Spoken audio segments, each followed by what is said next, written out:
Apa mana? Itu. Pembongkaran lapak pedagang kaki lima di luar gedung Pasar 16 Ilir Palembang, Sumatera Selatan diwarnai unjuk rasa ratusan pedagang kaki lima yang mayoritas perempuan. Unjuk rasa para PKL membawa spanduk berisi penolakan pemindahan ke tempat lain selama Pasar 16 Ilir direnovasi. Tak hanya itu, pedagang membongkar kembali pagar yang sudah dipasang Satpol PP. Mereka menolak dipindahkan ke lantai 3 Pasar 16 Ilir karena sudah berjualan puluhan tahun di lokasi tersebut dan sewanya pun mahal. Menahan daripada aparat Satpol PP, aparat dari PD Pasar, aparat pokoknya yang terkait untuk tidak menutup akses kami untuk berjualan, tidak untuk mengesan kami. Jadi kami menuntut itu.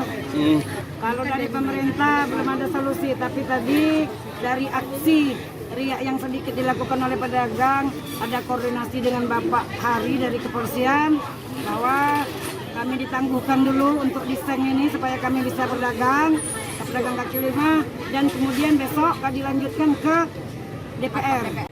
Sebelum dilakukan pembongkaran, petugas telah memberi surat peringatan kepada PKL agar segera meninggalkan lokasi. Awalnya sih berjalannya mulus, karena memang masih subuh kan. Nah, kisaran jam-jam 7 jam 8 udah mulai ada gejolak, pedagang protes. Sebelumnya sudah ada pemberitahuan belum Pak? Sudah dong. Dari PD Pasar sudah memberikan sosialisasi bahwasanya gedung ini mau direhab.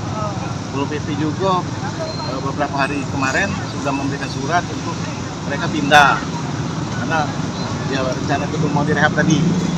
Pembongkaran lapak tersebut dilakukan revitalisasi Pasar 16 Ilir.